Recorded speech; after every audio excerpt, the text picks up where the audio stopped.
So we are going to choose, when you're buying a car, you have choices. You can buy a new car. Why would anyone buy a new car? You might buy a new car because you don't want to have to deal with maintenance. It can be really expensive to fix things on cars, but then of course the car is going to cost more.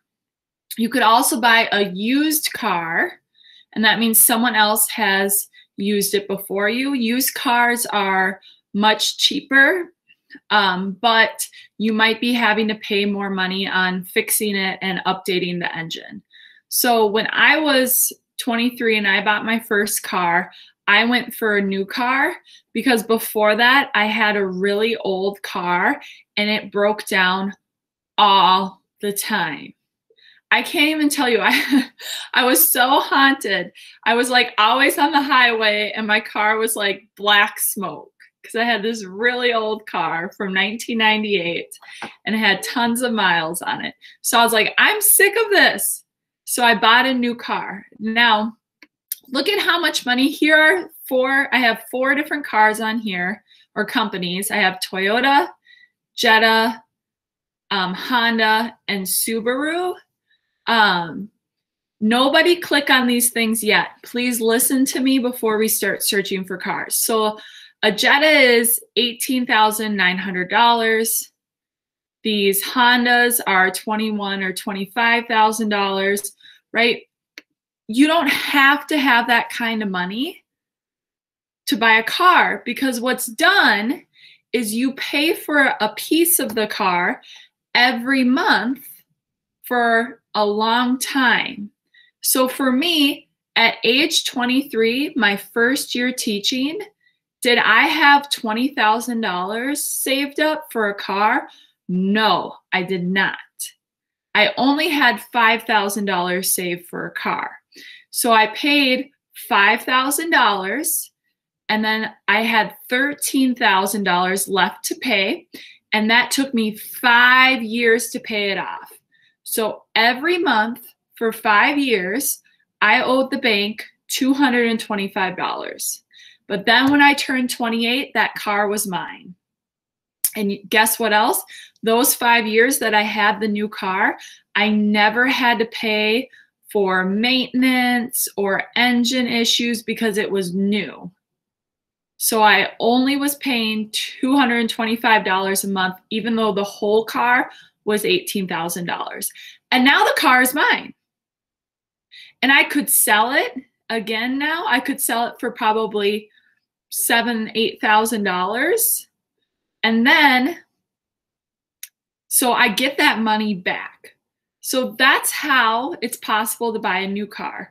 Now, like I said, at 18, I had a used car and I wasn't traveling very far. I didn't need, and that works for me too. But then when I was 23 and I had some savings, I was like, I'm done with this. So it's up to you guys. You can choose what you want, right? That's one of the great things of adulthood. It's your money. All I'm doing is I'm trying to get, I can't tell you what choice is better than the other. I just want to give you all the information so you can make the best choice for yourself.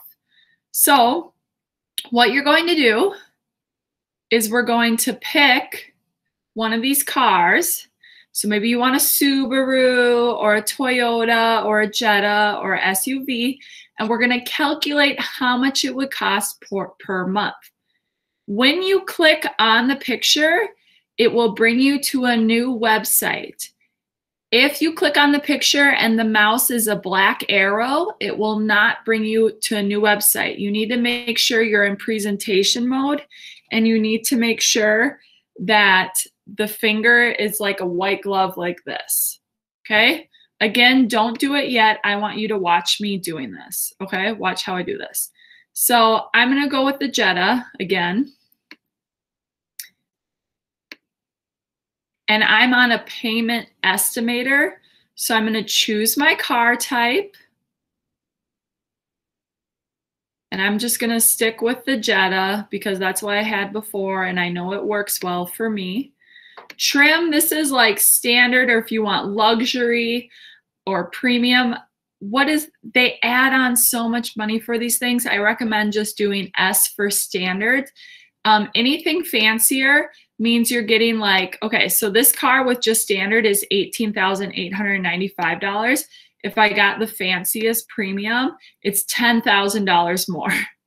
It's the same car. What's different is you have things like heated seats or an automatic starter or a sunroof, which is really, again, it's your money. You can spend it how you want. But in my opinion, I needed a reliable car to get me from point A to point B.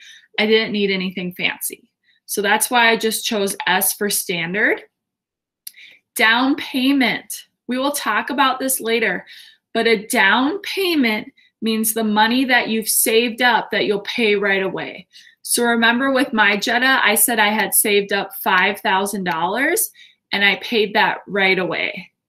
So I'm going to say for this that I will pay what's realistic for an 18-year-old savings. I'm going to say $2,000, okay?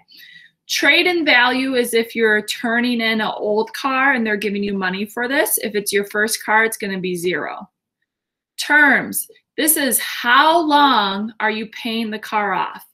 My first car, it took me 5 years to pay it off. But if you look, the longer it takes you to pay, the less your monthly payment. So if I do 72 months, which is 6 years, I have to pay $254 a month. If I do 36 months, which is 3 years, I have to pay $501 a month. So I'm going to take 6 years to pay this car off. APR is the loan. So everyone, I want you to do about 1% for that. Okay? Okay, so what you're going to do right now, or then this number here is how much I'm paying for my car every month. So I go back to my simple monthly budget and I'm going to type in for this car 200 and it goes in box, car payment goes in box C30. So I'm going to be paying $254 a month for this car. So I put that in box C30. Okay, so that's going to take the longest today. So take your time, have fun. I'm here to help coach you through if you need help. But what we're doing right now is we're all going to choose a car to buy and we're going to click on the website, the picture to take us to the website, and we're going to calculate how much a month we're paying for that car. Even if you want to do bus, I want you to go through with this so you kind of have an idea what it's like to buy a new car. So I'm going to have this up on my shared screen so you can see what I did for down payment. Yours might be different. Maybe you're buying a car right at 18 and you've never worked before, so it's $0. Maybe your parents will help you buy the car, so they give you $1,000. Okay, I don't know. I'm saying I saved $2,000. It's a hypothetical situation. Okay, so I'm going to stop recording that.